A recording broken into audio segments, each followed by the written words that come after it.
Isa sa mga sospek sa pagdukot kay Catherine Camilon, sumuko na. Bistulang susi para sa agarang paglutas sa pagkawala ng beauty queen na si Catherine Camilon ang kusang loob na pagsuko sa Balayan Municipal Police Station kahapon Martes ng isa sa mga hinihinalang sangkot sa krimen. Ganap na alas 11 ng umaga kahapon nang sumuko ang sospek na si Jeffrey Ariola Magpantay, 33, may asawa residente ng Barangay San Roque sa Rosario, Batangas. Nahaharap ang sospek na si Magpantay sa kasong kidnapping and serious illegal detention hinggil sa pagkawala ni Catherine Camilon. Ayon kay PNP Paul Kenneth Lucas, Regional Director ng PRO 4 Calabarzon, siniguro ni Magpantay na kusang sumuko na magkakaroon ito ng patas na investigasyon sa pagkawala ng beauty queen. We appreciate the cooperation of all individuals involved in the legal proceedings. This act of Mr. Magpantay signals his commitment to face the charges levied against him in a lawful and transparent manner. Si Magpantay ay pinaniniwala ang umanong driver ng prime suspect na Police Major Alan De Castro na kasalukuyang nakaharap sa kasong administrative and criminal charges. Patuloy umanong tinututukan ng Regional Office ng Calabarzon ang pagkawala ni Catherine Camilon at pagbibigay ng impormasyon sa media at publiko para sa transparency. Matatanda ang October 17, pumutok ang balita tungkol sa pagkawala ng 26 anyos na beauty queen mula Toy, Batangas. Sa post nga ng kapatid niyang si Chinchin, October 20, huli nilang nakita si Catherine na magpaalam na pupunta sa Batangas City.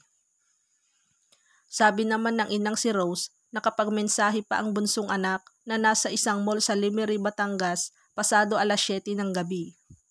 Makalipas ang isang oras, nakausap pa niya si Catherine sa telepono na nagsabing nasa isang gasolinahan sa Bawan, Batangas. Ito na palang huling beses na maririnig ang ina ang boses ng anak. October 27, batay sa mga nakalap na ebidensya, pinangalanan ng PNP na person of interest si Police Major Alan De Castro, isang pulis na naka-assign sa Batangas. Karelasyon umano ni De Castro si Catherine at siya ang kakatagpuin ang dalaga nang mawala siya. November 3, nagsampa ng kaso ang Highway Patrol Group sa huling may-ari ng sasakyan na gamit ni Catherine dahil kaduda-duda umano ang address na binigay nito. Isinabad din ito sa person of interest.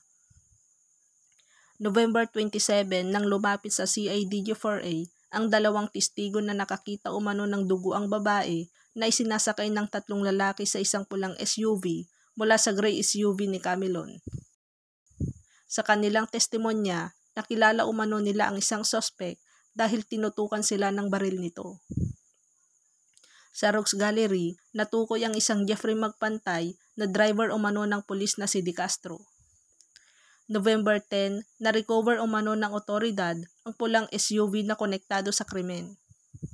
Inabandona ito sa isang bakanting lote sa Batangas City. Nakuha sa sasakyan ng mga hibla ng buhok at ilang blood samples na sa pagsusuri ng forensic group ay kinumpirmang tugma sa DNA na nakuha naman sa kaanak ni Catherine. Ang SUV lang ang physical na hawak ng pulisya sa ngayon.